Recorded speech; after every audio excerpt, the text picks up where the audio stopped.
स्वागत है दोस्तों आप सभी का आपके अपने YouTube चैनल सीजी ज्ञान पर। दोस्तों आज की इस वीडियो में हम छत्तीसगढ़ प्री-बीएड पीडीएड के लिए इंपॉर्टेंट जीके देखेंगे, जिसका टॉपिक है लॉरेंस कोहलबर्ग। देखिए, इस मनोवैज्ञानिक से संबंधित प्रश्न जो है आपके शिक्षण अभिरुचि में भी पूछा जाता है और जीके में भी पूछा जाता है, तो आपको इस टॉपिक को जो है अच्छे से पढ़ना है। देखिए, लॉरेंस कोहलबर्ग जो है इन्होंने नैतिकता का सिद्धांत दिया है, मोरल डेवलपमेंट थ्योरी, इसे याद रखिएगा। कुट वाले प्रश्न में जो है ये आता है आपके। देखिए, सिद्धांत पढ़ते हैं, उसके बाद थोड़ा सा प्रश्न करेंगे और ध्यान से पढ़िए दोस्तों, बहुत ही इंपॉर्टेंट टॉपिक है लॉरेंस कोहलबर्ग, इससे संबंधित प्रश्न आता ही है। तो देखिए, कोहलबर्ग अमेरिका के एक मनोवैज्ञानिक थे जिन्होंने नैतिकता का सिद्धांत या नैतिक विकास का सिद्धांत दिया। मैंने पहले भी वीडियो में बताया है कि सबसे पहले नैतिक विकास का सिद्धांत देने वाले मनोवैज्ञानिक थे जीन पियाजे, लेकिन उन्होंने बीच में छोड़ दिया। उसके बाद दिया किसने? कोहलबर्ग ने। इसे याद रखिएगा। तो देखिए, ये जो है महत्वपूर्ण टॉपिक है, नैतिकता का सिद्धांत किसने दिया है? तो लॉरेंस कोहलबर्ग ने। अगर ऑप्शन में दोनों रहेगा जीन पियाजे और कोहलबर्ग, तो आपको उपरोक्त दोनों को टिक करना पड़ेगा। अगर एक है तो एक को कीजिए, अगर दोनों को दिया है तो उपरोक्त दोनों को मतलब टिक करना पड़ेगा। चलिए सिद्धांत की ओर जाते हैं। तो देखिए, सबसे पहले कुछ महत्वपूर्ण बिंदु है इनके सिद्धांत में, उसे हम जान लेते हैं क्या क्या है। तो देखिए, पहला है नैतिकता। यह वह गुण है जिसमें हमें सही और गलत की पहचान होती है। बच्चा अपने सामाजिक परिवेश से ही नैतिकता और अनैतिकता को जानता है, मतलब सही और गलत को पहचानता है। इसे बोलते हैं दोस्तों नैतिकता। याद रखिएगा इसे। देखिए, कोहलबर्ग ने थोड़ा सा इसमें हिंज की कहानी को बताया था। हिंज की कहानी ऐसी है कि उसकी पत्नी जो है बीमार रहती है, उसके पास पैसे नहीं रहते इलाज कराने के लिए, तो चोरी करे। अगर चोरी करता है तो उसकी पत्नी जो है ठीक हो जाएगी। तो ये जो है नैतिक द्विधा वाला इसमें कहानी रखा गया है। तो देखिए, नैतिक द्विधा क्या है ये जान लेते हैं। सही और गलत के बारे में डिसीजन न लेने की स्थिति नैतिक द्विधा कहलाती है, और यही द्विधा थी हिंज की कहानी में। ये हिंज जो है नैतिक द्विधा से जो है जूझ रहा था। तो सही और गलत के बारे में डिसीजन न लेने की स्थिति को क्या कहते हैं? नैतिक द्विधा कहते हैं। क्वेश्चन में पूछा जा सकता है, याद रखिएगा इसे। हिंज अगर चोरी करेगा तो पुलिस पकड़ लेगी, और नहीं करेगा तो उसकी बीवी मर जाएगी। ये एग्जाम्पल है, ये है नैतिक द्विधा, इसे याद रखिएगा। देखिए, जीन पियाजे के हमने करा दिया, वैगोसिकी का करा दिया। जीन पियाजे का सिद्धांत का नाम है संज्ञानात्मक विकास का सिद्धांत, वैगोसिकी का है सामाजिक सांस्कृतिक सिद्धांत, और इनका है क्या है दोस्तों? नैतिकता का सिद्धांत। तो देखिए, नैतिक तर्कणा किसे कहते हैं इसे भी जान लीजिए। सही और गलत के बारे में डिसीजन लेने में शामिल प्रक्रिया को नैतिक तर्कणा कहते हैं। सही और गलत में से किसी एक को चुनना, जैसे हिंज ने चोरी को चुना, यह है नैतिक तर्कणा। याद रखिएगा, शामिल प्रक्रिया को कहते हैं नैतिक तर्कणा, और सही और गलत में से किसी एक को चुनना, जैसे हिंज ने चोरी को क्या चुना, उसने चोरी करना सही माना। अब देखिए, जो महत्वपूर्ण बिंदु है और यहां से प्रश्न बनता है दोस्तों, क्या क्या है देख लीजिए। कोहलबर्ग ने नैतिकता के 3 लेवल बताए हैं। लेवल मतलब स्तर, याद रखिएगा। स्तर की संख्या है 3 दोस्तों, ये पूछा भी जाता है, और चरण की संख्या है 6। प्रत्येक स्तर में 2 चरण आएगा, तो इस प्रकार से 6 हो जाएगा, इसे याद रखिएगा। पहले को बोलते हैं दोस्तों, इतना बड़ा याद रखने की जरूरत नहीं है, ऐसा भी नहीं पूछा जाता। इसे बोलते हैं पहले वाले को पूर्व परंपरागत स्तर। याद रखिएगा, पूर्व परंपरागत स्तर, जिसकी आयु होती है 4 से 10 वर्ष। इस अवस्था में बच्चों को सही गलत के बारे में पता नहीं होता। इस अवस्था में नैतिक तर्कणा दूसरे लोगों के मानकों के अनुसार होती है। अब देखिए, 2 चरण हैं। पहला स्तर का 2 चरण क्या क्या है? दंड एवं आज्ञा पालन, और ये है साधनात्मक सापेक्षा तथा उन्मुक्ता। तो देखिए, इनके सिंपल नाम बताऊंगा आपको, बहुत ही आसान सा है ये। तो देखिए, पहला स्तर है पूर्व परंपरागत स्तर। इसमें 2 चरण हैं। पहला चरण को कहते हैं दंड एवं आज्ञा पालन, दूसरा को कहते हैं दोस्तों अहंकार की अवस्था, या इस अवस्था को दूसरा को जैसे कि तैसे की अवस्था भी कहा जाता है। याद रखिएगा। देखिए, इसे हम पढ़ते हैं पहले। दंड एवं आज्ञा पालन, इसमें बच्चे की नैतिकता सजा और आज्ञा पालन पर आधारित होती है। जब हिंज ने चोरी की तो बच्चों ने सोचा कि अगर वह चोरी करेगा तो उसे सजा मिलेगी। देखिए, ये जो सिद्धांत है नैतिकता का, कोहलबर्ग ने बहुत से छोटे छोटे बच्चियों को और छोटे छोटे बच्चों को कहानी के तौर पर सुनाया था, हिंज की कहानी के तौर पर। तो बच्चों ने सोचा अगर वह चोरी करेगा तो उसे सजा मिलेगी। तो देखिए इस अवस्था में क्या होता है पता है, जब छोटे बच्चे पिता की आज्ञा या माता की आज्ञा नहीं पालन करते, तो जब मम्मी या पापा जो है डराते हैं तो दंड के भय के कारण जो है आज्ञा का पालन करते हैं। इसी को कहते हैं दंड एवं आज्ञा पालन। तो हिंज की कहानी को छोटे बच्चों को सुनाया कोहलबर्ग ने, तो उनका डिसीजन क्या आया बच्चों का, कि बच्चों ने सोचा कि अगर वह चोरी करेगा तो उसे सजा मिलेगी। और ये आयु थी 4 से 10 वर्ष के बीच। तो दंड एवं आज्ञा पालन पहला चरण है। दूसरा चरण है दोस्तों, इसे बोलते हैं अहंकार की अवस्था। याद रखिएगा, इस अवस्था को जैसे कि तैसे भी कहा जाता है, क्योंकि इसमें जैसा व्यवहार कोई उसके साथ करेगा वैसा ही वो खुद भी करेगा। उदाहरण के तौर पर एक बच्चे ने दूसरे की पेंसिल तोड़ी तो दूसरे बच्चे ने भी उसका पेन तोड़ दिया। इसे बोलते हैं अहंकार की अवस्था। ये बच्चों के लिए है दोस्तों कि छोटे से बच्चे की जो नैतिक तर्कना होती है, नैतिक विकास होता है, वो कैसे होता है। तो देखिए पहला है पूर्व परंपरागत स्तर, जिसमें 2 चरण दंड एवं आज्ञा पालन, अहंकार की अवस्था या जैसे की तैसी अवस्था। याद हो गई, इतना समझ में आया इसमें क्या कहा गया। दूसरा है दोस्तों परंपरागत स्तर, इसे बोलते हैं परंपरागत। पूर्व वाला हो गया, ये बीच में है, इसे बोलते हैं परंपरागत स्तर। इस अवस्था में बच्चा दूसरे लोगों के मानकों को अपने अंदर समावेशित कर लेता है तथा उसी के अकॉर्डिंग सही और गलत का निर्णय करता है। मतलब दूसरे जो भी बोलते हैं उसको ही सही मानने लगते हैं। तो देखिए इसमें इसे भी 2 भागों में बांटा गया है। अच्छा लड़का या लड़की बनने की उन्मुखता, जिसे बोलते हैं प्रशंसा की अवस्था। याद रखिएगा परंपरागत स्तर का पहला चरण है प्रशंसा की अवस्था। अगर कोई लड़का अच्छा कार्य करता है या कोई लड़की अच्छा कार्य करती है, तो अगर समाज के कोई लोग या कोई भी व्यक्ति अगर उसकी प्रशंसा कर दे तो उसी कार्य को करने लग जाता है, दूसरों के साथ भला बनकर अनुमोदन अर्जित करता है।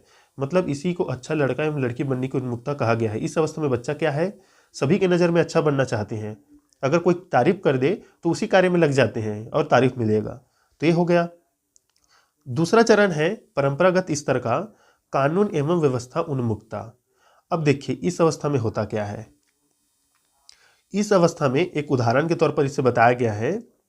देखिए इसमें बच्चा कानून तथा सामाजिक व्यवस्था को बनाए रखने की भावना विकसित करता है। मतलब वो कानून के नियम को नहीं तोड़ता।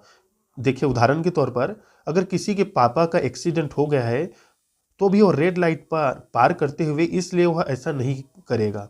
मतलब रेड लाइट वह पार नहीं करेगा। उदाहरण थोड़ा सा इसमें कट गया है। अगर इस अवस्था में बता रहा हूं, उसके पापा का एक्सीडेंट हो गया है या रात में वो अकेला है और ट्रैफिक लाइट जो है रेड लाइट चालू है, फिर भी वो उसे सिग्नल को नहीं तोड़ेगा, क्योंकि वो कानून का सम्मान करता है। इस अवस्था में इतना समझ गए होंगे आप। तीसरा देखिए उत्तर रूढ़िगत नैतिकता। देखिए ये है 13 वर्ष के ऊपर। दूसरा वाला देख लेते हैं कितना था। ये था 10 से 13 वर्ष। याद रखिएगा परंपरागत स्तर, इसे बोलते हैं दोस्तों उत्तर परंपरागत स्तर। इसे बोलते हैं उत्तर परंपरागत स्तर, बात की स्तर। देखिए इसमें डिसीजन खुद से लिए जाते हैं, न कि समाज के जरिए। मतलब इसमें बच्चा खुद डिसीजन लेता है। इसके भी 2 चरण हैं। कौन कौन सा चरण है देख लीजिए दोस्तों, बहुत इंपॉर्टेंट है। सामाजिक अनुबंध उन्मुखता, और यह है सार्वभौमिक नैतिक सिद्धांत, जिसे विवेक की अवस्था भी कहा जाता है। जितने भी इसमें बताया जा रहा है महत्वपूर्ण बात दोस्तों कॉपी में नोट कीजिएगा। तीसरा जो स्तर है उत्तर परंपरागत, उसमें 2 चरण, सामाजिक अनुबंध उन्मुखता और विवेक की अवस्था। अब देखिए ये जो सामाजिक अनुबंध है उन्मुखता, इसमें बच्चा क्या करेगा, अगर उसके पापा का एक्सीडेंट हो गया है तो इस अवस्था में बच्चा क्या करेगा, वो नियम को तोड़ देगा। वो रेड लाइट अगर जल भी रहा है तो नियम की परवाह नहीं करेगा। अगर उसे सही लगता है तो वो तोड़कर आगे निकल जाएगा। ये हो गया विवेक की अवस्था। विवेक की अवस्था में वो अपना विवेक को ही सर्व प्रमुख मानता है। वो अपने ही विवेक से डिसीजन लेता है। याद रखिएगा इसमें विवेक की अवस्था में देखिए इसमें किशोर दूसरों के विचारों से नहीं बल्कि अपनी खुद के मानकों के अनुसार व्यवहार करता है। इसमें किशोर दूसरों के फायदों के लिए अपनी जान पर भी खेल जाते हैं। यह विवेक की अवस्था। इसमें किशोर यह मानते हैं कि नियम लोगों के लिए भले ही है, अगर नियम से किसी का नुकसान होता है तो उस नियम को तोड़ देना चाहिए। ये ऊपर वाला है जिसमें उस रेड लाइट सिग्नल को तोड़ देगा। अगर नियम नुकसान करता है किसी का तो तोड़ दो उस नियम को। विवेक की अवस्था है। इतना समझ में आया दोस्तों, कोहलबर्ग का 3 स्तर और 6 चरण। कुछ प्रश्न देखेंगे उसके बाद।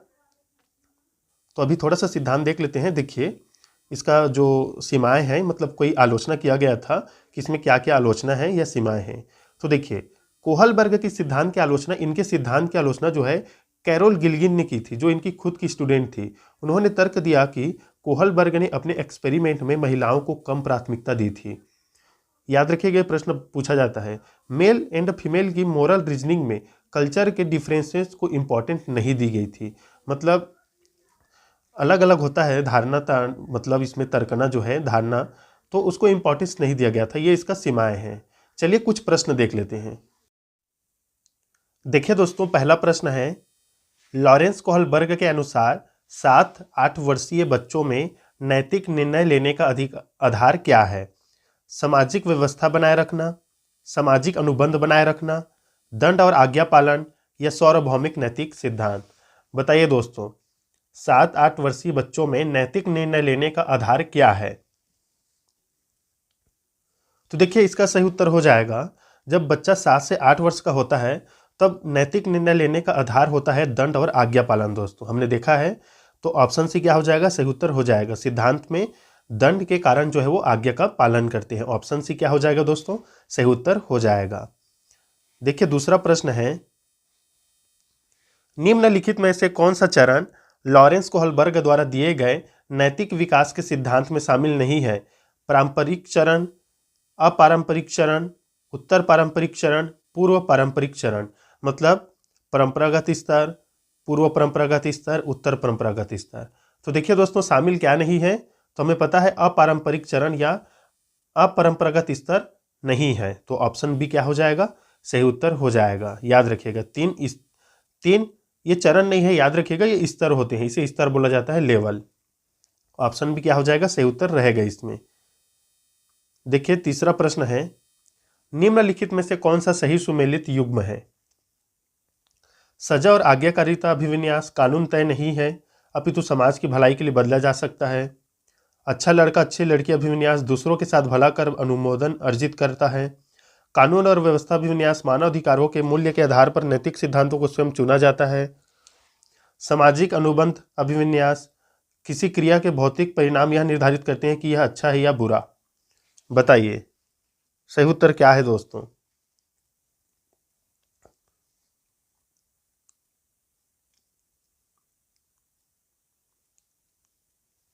तो देखिए सही सुमेलित है दोस्तों इसमें से ऑप्शन बी। अच्छा लड़का या प्रशंसा की अवस्था इसे हम बोलते हैं, दूसरों के साथ भला बनकर अनुमोदन अर्जित करता है। ऑप्शन बी क्या हो जाएगा? सही उत्तर हो जाएगा दोस्तों। चलिए अगला प्रश्न देखते हैं, चौथा नंबर। लॉरेंस कोहलबर्ग के नैतिक विकास के सिद्धांत के किस चरण में बच्चे दूसरों के इरादों की उपेक्षा करता है और इसके बजाय अधिकार और नकारात्मक परिणामों के डर पर ध्यान केंद्रित करता है? सजा और आज्ञाकारिता, अच्छा लड़का अच्छी लड़की अभिविन्यास, कानून और व्यवस्था अभिविन्यास, सामाजिक अनुबंध अभिविन्यास। बताइए सही उत्तर क्या रहेगा दोस्तों? तो देखिए दोस्तों, जहां पर यहां पर डर आ गया तो आपको समझना है डर पर, भय के कारण अगर वो किसी आज्ञा का पालन कर रहा है तो आएगा सजा और आज्ञाकारिता अभिविन्यास। ऑप्शन ए क्या हो जाएगा? सही उत्तर हो जाएगा। अगला प्रश्न देखते हैं, पांचवा नंबर। इसका आंसर आप जो है कमेंट में बताएंगे। लॉरेंस कोहलबर्ग द्वारा प्रतिपादित नैतिक विकास के किस स्तर पर व्यक्ति यह तर्क करते हैं कि मानव अधिकार व न्याय सबसे जरूरी है, भले ही वह सामाजिक कानून के खिलाफ हो? बताइए इसका सही उत्तर क्या रहेगा? आपको कमेंट में इसे बताना है दोस्तों, क्या इसका राइट आंसर रहेगा? ऑप्शन ए रहेगा, बी, सी या डी? देखिए मानवाधिकार व न्याय सबसे जरूरी है, भले ही वह सामाजिक कानून के खिलाफ हो। ये कौन सी अवस्था होगा दोस्तों? बताइएगा जरूर कमेंट में पांचवा प्रश्न का आंसर। देखिए छठवां देखते हैं। कोहलबर्ग के किस चरण में व्यक्ति तर्क करते हैं कि सही कार्यवाही विवेक के स्वचुने हुए नैतिक सिद्धांतों द्वारा परिभाषित की जाती है? देखिए अच्छा लड़की अच्छा लड़का, सामाजिक अनुबंध, सामाजिक व्यवस्था बनाने का अभिविन्यास, सार्वभौमिक नैतिक विकास सिद्धांत। बताइए सही उत्तर इसमें क्या रहेगा? तो देखिए दोस्तों, मैंने बताया था जो सबसे अंतिम चरण होता है विवेक की अवस्था उसे बोलते हैं, और उसे ही बोलते हैं सार्वभौमिक नैतिक सिद्धांत अभिविन्यास। तो ऑप्शन डी क्या हो जाएगा? सही उत्तर हो जाएगा। 7वां प्रश्न देखिए, अमृत तर्क देता है कि हम कानूनों को बदल सकते हैं यदि वे समाज की जरूरतों को पूरा नहीं करते, लेकिन यह आपसी सहमति और लोकतांत्रिक प्रक्रिया के माध्यम से किया जाना चाहिए। लॉरेंस कोहलबर्ग भी, देखिए लॉरेंस कोहलबर्ग भी लिखा रहता है और कोहलबर्ग भी, इसे आप ध्यान मत दीजिएगा। तो लॉरेंस कोहलबर्ग के अनुसार अमृत नैतिक तर्क की किस अवस्था में आता है? बताइए दोस्तों, वो किस अवस्था की या किस चरण की बात कर रहा है? तो देखिए वह बात कर रहा है सामाजिक अनुबंध अभिविन्यास की। ऑप्शन बी क्या हो जाएगा? सही उत्तर हो जाएगा इसका। 8वां प्रश्न देखिए, लॉरेंस कोहलबर्ग द्वारा प्रतिपादित नैतिक विकास के किस स्तर पर व्यक्ति यह तर्क देते हैं कि केवल समाज ही तय कर सकता है कि क्या सही है क्या नहीं? तो देखिए इसका हम सीधा आंसर बताते हैं, अधिकारिता एवं सामाजिक क्रम व्यवस्था अभिविन्यास। ऑप्शन सी क्या हो जाएगा? सही उत्तर हो जाएगा, जिसमें वो नियम का पालन करते हैं और समाज ही तय करता है सही क्या है गलत क्या है। ऑप्शन सी क्या हो जाएगा? सही उत्तर हो जाएगा। 9वां प्रश्न देखिए, आसना अच्छा करती है क्योंकि वह दूसरों द्वारा अच्छा देखा जाना चाहती है। वह लॉरेंस कोहलबर्ग के नैतिक विकास के किस चरण में है? मतलब वो अच्छा अच्छा कार्य करती है। तो देखिए वो किस चरण में आएगी? आसना जो है किस चरण में आएगी और कौन से स्तर में आएगी? ऑप्शन में स्तर को दिया गया है। देखिए अमूर्त संक्रांतमक तो जीन प्याजे वाला है, ये तो रहेगा नहीं ऑप्शन। तो देखिए प्रशंसा की अवस्था, अच्छा लड़की अच्छा लड़का, तो ये जो है किसमें आता है दोस्तों? परंपरागत स्तर में। तो परंपरागत कौन सा है? ऑप्शन बी, पारंपरिक जिसे बोलते हैं। ऑप्शन बी क्या हो जाएगा? सही उत्तर हो जाएगा। 10वां प्रश्न देखिए, उस तर्क की पहचान करें जो लॉरेंस कोहलबर्ग के नैतिक विकास के सिद्धांत में सामाजिक अनुबंध अभिविन्यास के चरण को रेखांकित करता है।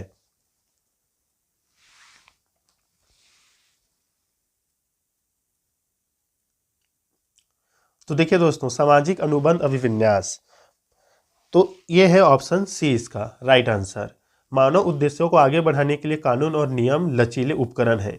मतलब अगर ये मानव के लिए नुकसान है तो इसे बदला जा सकता है, तोड़ा जा सकता है। क्या हो जाएगा? ऑप्शन सी सही उत्तर हो जाएगा। तो दोस्तों ये थे इंपॉर्टेंट 10 प्रश्न, और हमने सिद्धांत भी देखा। नैतिक विकास का सिद्धांत किसने दिया है? तो कोहलबर्ग ने दिया है। और भी बहुत सारे प्रश्न हैं, हम अगली वीडियो में उसे कराएंगे, आगे आने वाले वीडियो में। अभी तो बहुत सारे जो मनोवैज्ञानिक उसको कराने के बाद। तो मिलते हैं दोस्तों नेक्स्ट वीडियो में, तब तक के लिए धन्यवाद।